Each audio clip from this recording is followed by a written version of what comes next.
Hello and welcome to another edition of the How to Grow Your E-commerce Business podcast. As ever, I'm here with my partner in crime, Tom Horner. How are you, Tom? I'm fine, Trevor. Happy New Year. Happy New Year to you too. And so, Tom, what are we going to talk about this week? Well, this week we're going to talk about international trade. And by international trade, we're talking, obviously, e-commerce. Yeah, e-commerce, international trade is one of my favorite things, you'll be happy to hear. Well, I know that, Trevor. One of the things that I particularly love. So I think that, in my opinion, international trade is a great way for e-commerce businesses to grow, because you're reaching an entirely new audience. Well, hopefully, entirely new audience overseas. A lot of the time, I think when we're in a place like the UK and the US, well, particularly the UK, has one of the most developed e-commerce markets, and so it's one of the most competitive. Whereas in other countries, I think we imagine that everywhere is as competitive as the UK, but it just isn't, right? I did a walk in Spain for a month. I didn't see a single Amazon delivery van. E-commerce markets just aren't as competitive, which means that there's less competition. So there's more room for your products to get sales, and also prices may not be as competitive. So we've found with customers that we've got selling overseas that they do as much as 50% of their sales internationally. And I think that is in some ways. The UK is, whatever percentage of the EU in total the UK is, but it can't be more than about 20%. So I think that there's an opportunity for overseas sales to be the majority of the company's sales. Yeah, and we do see that with some of our clients. Actually, Amazon US is in terms of total sales is 10 times Amazon UK. And whilst you'd always expect your home market to be your strongest market, that's not always the case, because just given the relative volumes, there are disadvantages. I was going to say, I think that just before you get onto those, I think that there's actually quite a strong argument, if you're a new e-commerce seller and launching a new product, to actually launch in the USA first. Because if you're it is 10 times the size. I actually looked at it and thought, wow, it really is 10 times the size. And if you got the opportunity, so you're getting stuff made in China, you could ship it into UK, you could ship it to Europe, or you could ship it into the US. And the US market is 10 times the size. So to a certain extent, why would that is the place to start. And also also English speaking. So also English speaking. And in the US you have the opportunity to sell into Mexico and Canada as well. That said, there are some disadvantages. Tom, would you like to tell us about those? Well, it is in general a little bit trickier. So, there's a number of things that make it more complicated and maybe a downright disadvantage. So, shipping is probably one of the biggest challenges. How do you actually get stuff there? And we'll talk about that in a bit. But generally, it's harder. You're less in control, and it means that you're going to see more in the way of customer service issues, especially along the lines of where's my stuff? Why hasn't my stuff turned up? Other challenges, translation is always a challenge. Obviously, translation is getting easier and easier with automated translation AI, which has stepped up a level with kind of ChatGPT and DeepL and things like that. But it still can't quite replicate a native speaker. Currency conversion, you can lose money on currency conversion. Compliance is one of those massive challenges. As a brand owner, you need to make sure that your products are, in accordance with all local rules. And there's a whole plethora of local rules, which might apply to, say, the recycling of things, but it might equally be, is a product legal to sell? And some categories are far worse than others. So things like healthcare products in particular, heavily regulated. There's a whole raft of challenges there. So make sure you check it out. One I particularly despise is VAT, local taxes. This has become much harder for UK businesses post-Brexit.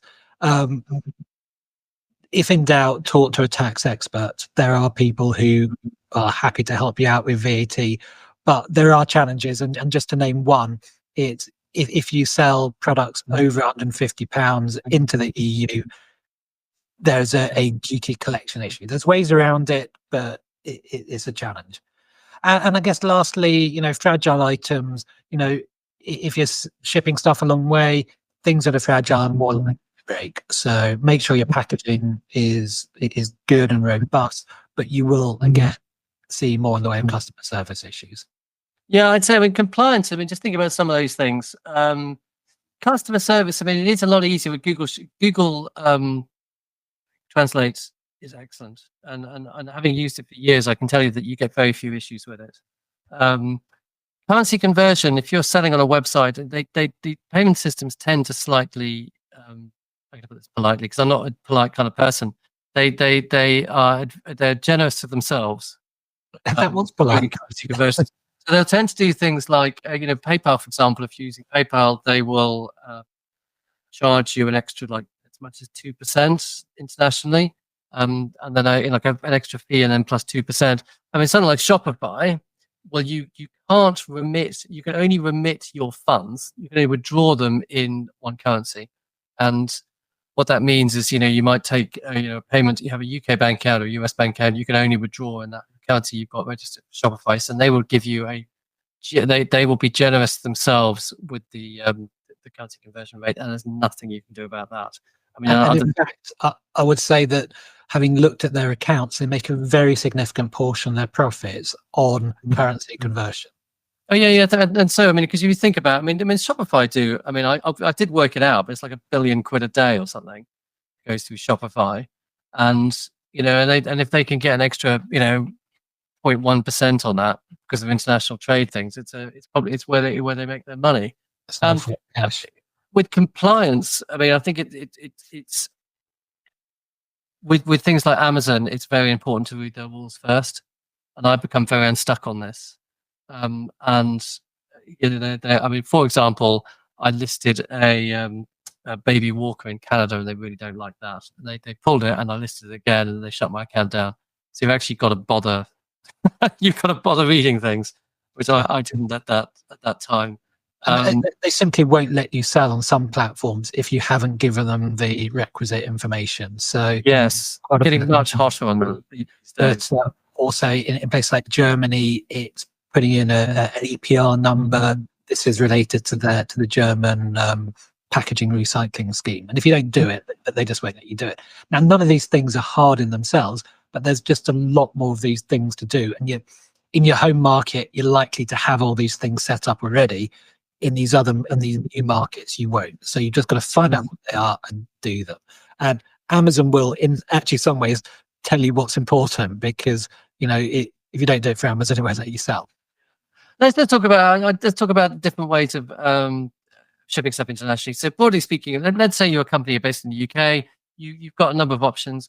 One is you could just ship the stuff from your home market. Now that has you've got one warehouse, and you just manage the stock in there, and you just take the orders from the different channels and you ship them out. Now that has the advantage of you only have one warehouse, and you don't need to bother about stock levels in different places, which is great. And it's great if you're only doing a limited number of sales. But then you come across the problem that it takes a long time to ship. The stuff gets lost. It's expensive to ship, and so it doesn't really work from a customer point of view. But it is simple. More advanced way of doing it would be to do local fulfillment. So you can either you ship stuff to local fulfillment houses abroad. One way of doing that would be to use Amazon FBA or use pan-European FBA. So you can aim for having a delivery experience which is as near to a domestic experience as possible.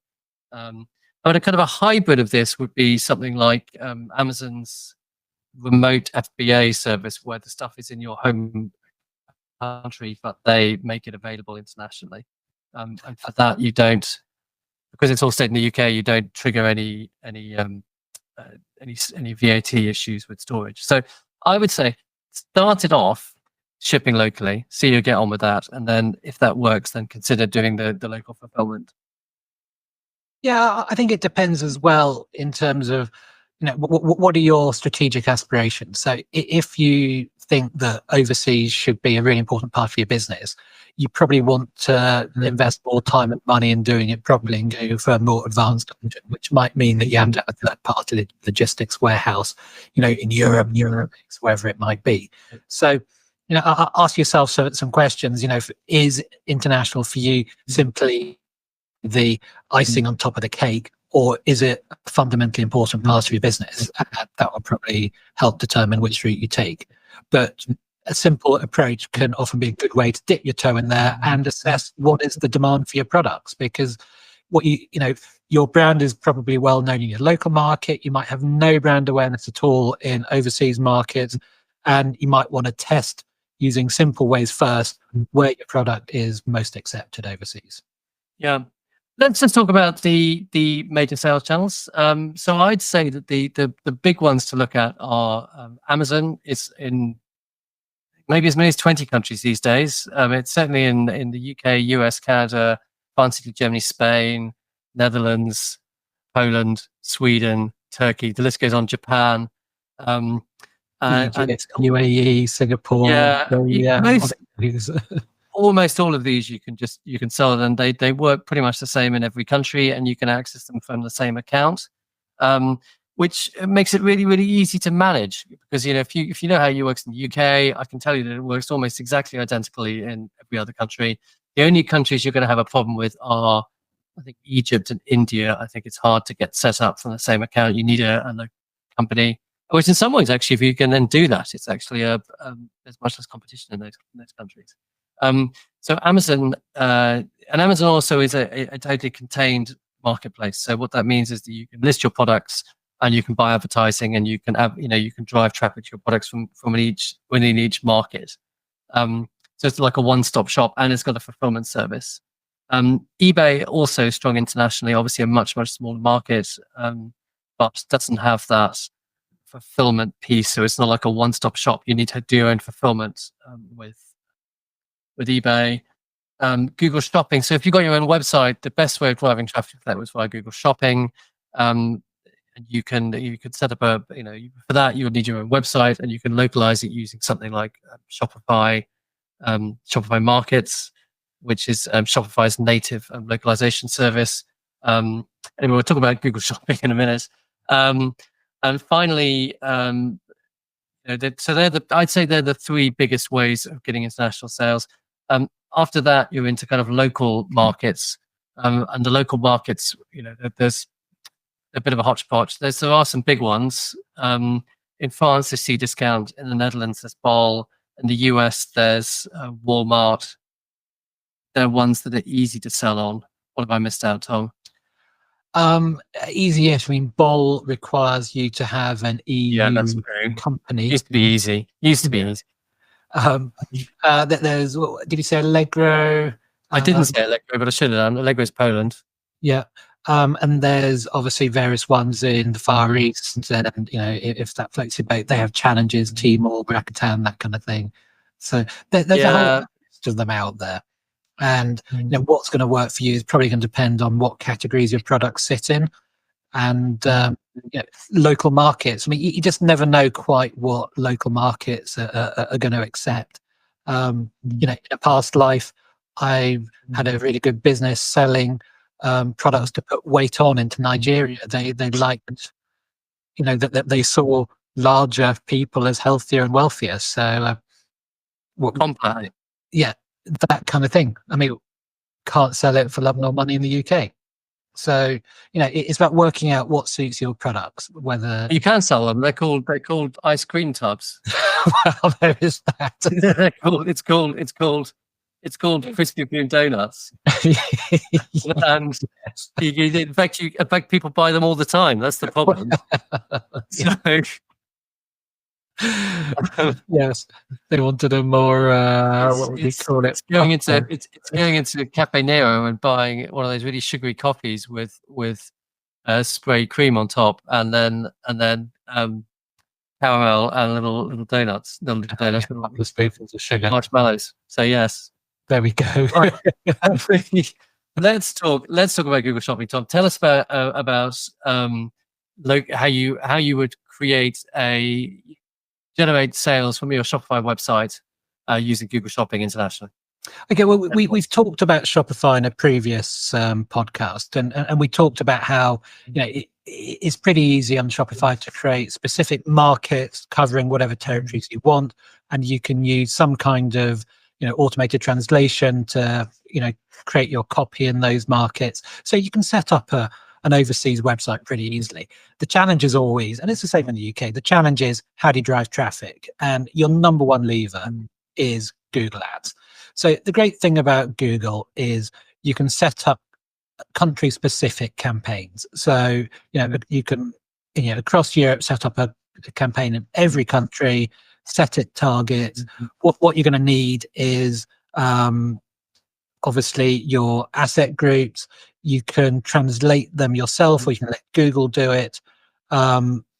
It's just the easiest and best way of driving through sales. Anything else to add on Google Shopping? Well, I could say, look, so what you needed, so you set up your Google, you from start to finish, you'd set up a Shopify website, you'd get upload all your content, right?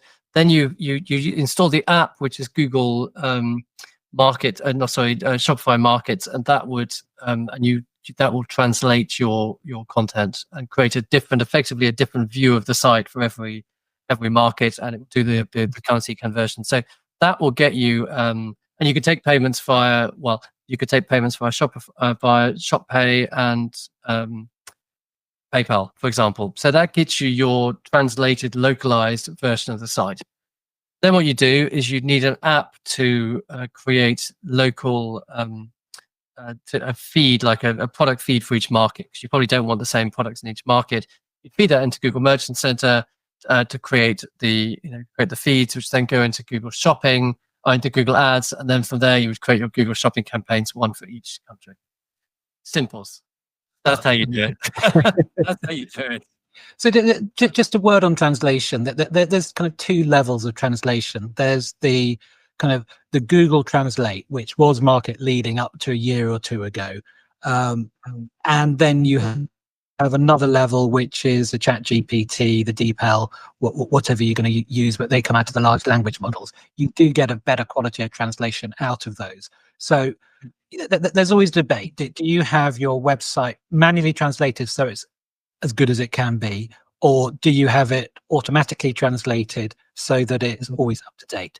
We and our clients tend to move towards the automatic translation, and we tend to use a combination of Google Translate for the pages that don't matter that much, and a paid for DeepL, something like that solution for homepage, product listings, any other key pages you may have, just so people get the best possible translation out there. Yeah, it depends. I mean, it depends how many products you've got. I mean, if you've got a small number of products, it's probably worth getting them done manually, because then you'll get something really good. But if you've got like a load of products and you want them to be up to date, I mean, you're just going to be, what's the phrase we're looking at, herding cats or something like that. You'll always be behind. Like painting the fourth bridge. If you've got, hundreds or thousands of products, you're going to be, it's impossible to keep up with it. I mean, so you got to ask. I was thinking, what can you actually cope with? Just accept that you can only cope with something manual. I think it's surprisingly few issues with it, I'd say, really. But I mean, I don't know if your sales are really, if you've got major sales in each channel, you probably want to think about having an individual site for each one. Yes. The Google's, it's pretty good Shopify Market, but it's not brilliant. There are some issues with it. I think I'm saying it's quite hard to have individual content for each country. No, it's not. Really? You can have, so you have to set up a market for every, and a market isn't a country. A market can be a group of countries. So, you could set up one for the French-speaking countries. You could call it, French-speaking countries. You can have France, Belgium, Luxembourg, wherever else speaks French. Can't think at the moment. But you can cluster markets like that, and each of them can have unique content. What you can't do on Shopify is have a URL in one country and no equivalent URL in any other country. So, but it's not the biggest issue. You can have unique content. It's got better at that. One thing I would say is, and this applies, we're going to come on to talk about Amazon in a moment, but don't expect sales to materialize overnight. They take a while to build. So Google and Amazon both reward successful products. So they want to show their customers the thing they're most likely to buy to keep their customers happy. And initially, that's not going to be you, because you've got no sales, you've got no track record, you've got no SEO. So you need to work at it. It's not going to happen overnight. Think about how you can drive sales. So, do plenty of price promotions when you're starting off overseas, because that makes people think they're getting a deal. Make sure that your website is as good as it possibly can be, because you've got everything stacked against you to start with. Give yourself every advantage you can. So make sure that you've localized things like free shipping or returns, the kind of things that maybe you don't think about too often in your website. It will take a while, but it's the classic kind of snowball effect, or the flywheel, that is something you need to start pushing out and pushing out and pushing out, and then after a bit, and this might be 6 months, it might be a year, it might be 3 months, but you start building up a head of momentum, and then it really takes off. So I would advise patience on these things, and don't expect overnight results. It tends not to happen, especially. Yeah. I mean, also with Amazon, I mean, you are going to like it. Amazon, it manages the products. The products are managed on a country by country basis. So if you've got the reviews will port over, you're still going to have to use advertising to get them going and build up that rate of sale. We talk about Amazon properly. Let's talk about Amazon. Okay, so Amazon works. I mean, if you've got a listing in one country, okay, first off, you have an account, and you can have a combined EU account and a combined North America account. And what that means is, if you have if you're doing fulfilled by merchant, it'll share the inventory across the different countries for products which have the same SKU. So if you sell one in France and you've got 5 in stock, and you sell one in France, it'll show 4 in each country. If you there's something called Build International Listings, which enables you to take kind of works. I would get that. Okay. It threatens to work. Like a lot of things on Amazon, it threatens to work without actually quite working. Like a lot of things, like their reporting, it would be nice if it showed you all the products or did everything properly. Yeah. In theory, it's a good idea if it worked, which it doesn't really. Anyway, you can ask it to translate products, and it kind of does. It can be a starting point. I mean, to be honest, we used to use it, but we found so many issues with it these days that we just list products in countries from scratch, and then you're a bit more control doing stuff. They're going to be correct. But you can manage it all from the same Amazon, from the same interface. I think you can get the price. I can't remember where the pricing's done. The pricing is. There's a variety of ways you can do pricing. I mean, Amazon doesn't actually like it if you have wildly different prices in different countries, but you can set pricing rules to take your UK price and price it plus 5-10% or whatever it might be. So that's straightforward.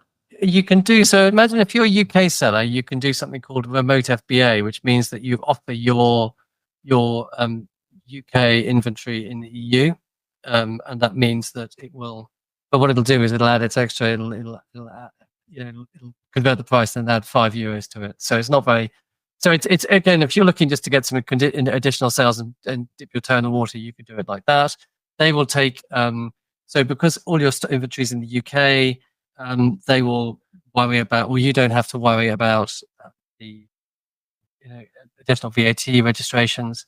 So it's easy from that point of view, and they'll just remit, and then they'll remit the funds to your UK bank account, unless you use. But it's one good thing. Occasionally, Amazon does something which is actually helpful, and what it does actually enable you to remit funds into different currency accounts. So you can use something like Payoneer or World First, and if you've got a currency facility on those, you can transfer your different currencies into the different currency accounts and save quite a lot of money doing it that way.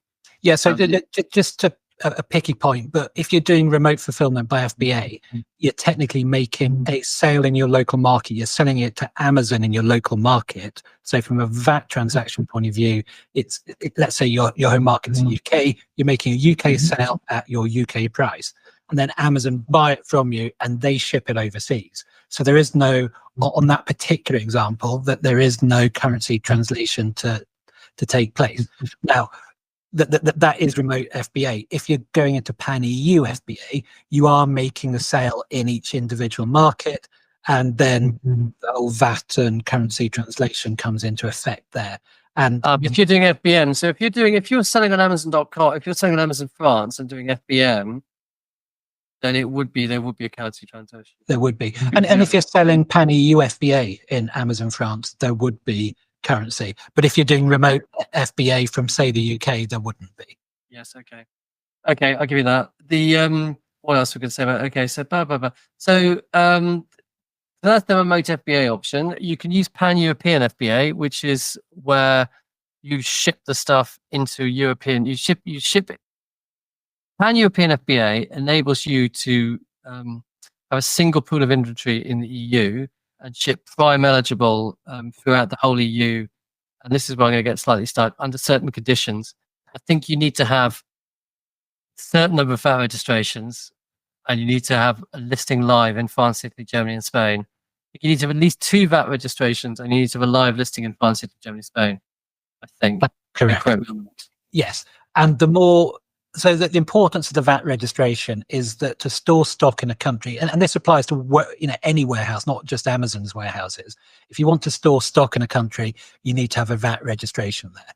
So the more countries you can have a VAT registration across Europe in, then you benefit from local rates, because they can store the stock in those countries, and that's where you get the maximum advantage of low cost and quick shipping. As ever with Amazon, I think it's a great service. It is very good. I mean, they are annoyingly good. They are very good at these kind of things. I mean, they are frustrating in many ways to work with, but their logistics are phenomenal. Really are. Well, I mean, I think that the amazing thing about it is you can just do. I mean, with FBA, I think you can choose. I mean, if you were to get a warehouse in the EU somewhere, they're going to make you sign up for a contract. They're going to make you get a certain amount of space. They're going to charge you for everything you want, right? Yeah. Whereas Amazon FBA, you can store one product in one warehouse for 1 month, and that's all you'll get charged for. And they're just a single fee, so they'll charge you the storage, and the pick, pack, and dispatch will just be a single pick, pack, and dispatch fee, and it'll include the shipping and the packaging materials, and it'll probably be cheaper than you could do it yourself. Yeah, well, their pick, pack, and dispatch, all of those costs are cheaper than your dispatch costs. So extraordinary. It is definitely in the UK. I mean, it's a lot more expensive in the EU. I don't know if that's shipping. Country by country. I think Germany's very cheap for FBA, and France is reasonable, but some countries like the Nordics are quite expensive. So yeah, certainly the prices vary quite a lot. So so I think as a place to start, I mean, Amazon I think it's a great place to start trading internationally. Well, there's also an even more basic way of selling overseas on Amazon. So again, let's say your home market's the UK. Make sure you've turned on, I can't remember exactly what it's called, but essentially it's called Sell Globally, I think. So one of the settings, and then people coming on to amazon.co.uk from anywhere in the world, you can ship to them. So that's a form of international shipping, and it'll add 5 to 10% of your to your sales. Yeah. So it's an absolute, you don't have to do anything other than click the switch. Yeah, I mean, it's the same also with like a website or with eBay. You've got the option of, on a website, you can just have a UK website effectively, but just add international shipping options. Yeah. Which is, I mean, and similarly on eBay, actually, you could just have international shipping options on your single UK listing, or you can just create listing in every country. So on Amazon, you just list in the UK but enable international shipping, or you could list separately on Amazon France, Amazon Germany, etc. Which I can tell you will sell an awful lot more internationally if you do that, but it's a lot harder. People, you have to start. Well, people, if someone goes onto the UK website and buys something which has got a UK plug in it, I think that's their problem, right? Whereas if you take the same product and you list it on Amazon France, then people, I think, legitimately can expect that that's got a French plug on it. Yeah. Been there, seen them done that. And that's not something we really talked about. Just make sure that your products are suitable for overseas countries. Are the manuals translated? You know, if would someone in France think that, this is a product aimed at the French? And if the answer is no, then have a think about whether you're doing this right or not, because what will happen is you'll get a stream of negative reviews and it just won't go anywhere. So I think I would say, okay, so the manuals aren't such a problem. I tell you what is it. Things which are, if you're selling a toy which speaks in English, that's a problem. Yeah. If you're selling something with the wrong plug, that's a problem. What else causes issues? Well, I mean, the languages things are written in.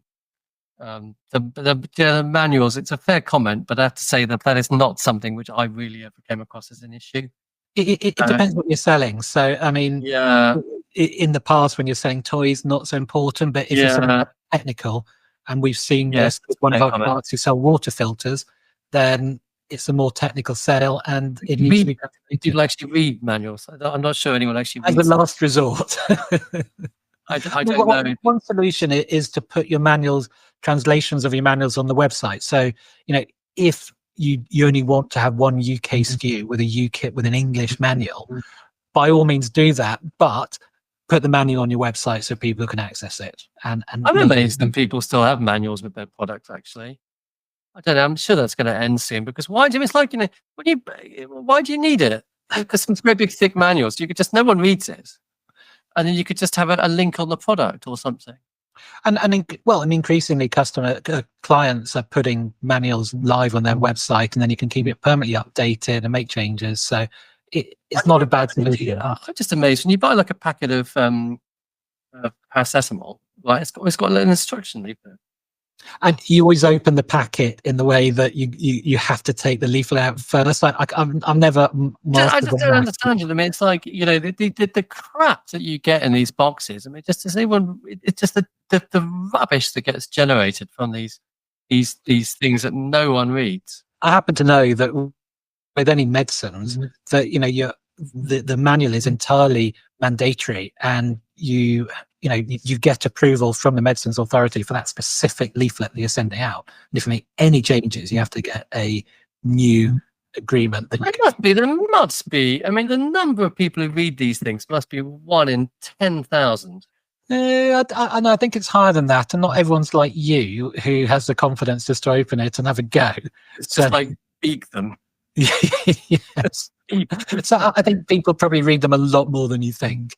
Okay, fine. And it's the kind of thing that if you're not offering a French option for a manual, whether it's in the packet or on your website, it's the kind of thing you'll get complaints about. That's fun. Like, I did get the police round once. The one time. So there was selling some stuff in Denmark, and the Danish trading standards asked for they picked 2 products. And they happened to pick the one product that no manual is available. They picked the 2 products for which no manuals were available, out of probably all of them. And they then reported it to police in the UK, and had the police turn up on my doorstep. I mean, Denmark is not a big market, and actually it's quite expensive to ship to Denmark as well. It's just it's all well and good. Yeah, guilty as charged. But I mean, really, it's really a particularly good use of anyone's time doing that. Anyway, okay, Tom, inspiration. What's inspired you recently? What have you been watching? I'm not feeling full of inspiration at the moment. I've just eaten and drunk too much over Christmas, so I'm feeling overweight and under-exercised at the moment, and inspiration. What am I going to say? I was inspired by. I've been watching all the Pixar movies again. I watched Ratatouille, and I watched Incredibles, and they are fantastic. Oh, and I watched the new Wallace and Gromit thing, and that was fantastic as well. I haven't watched that, but The Incredibles is my favourite film of all time. It is. I'm saying that for any given situation in life, there is an appropriate Incredibles quote for it. It is. And the kids have found that out to their cost. It is glorious. Well, the new Wallace and Gromit thing was pretty. I mean, the quality of the animation is just so extraordinary, and it's just the craft of it is just amazing. I used to live down the corner from them in Bristol. It's not a big studio. It's not a big. Well, they're not very big things, are they? I mean, I do love their stuff. Right. Until the next time, Tom. Right. Take care, Trevor. See you soon. Bye. Bye.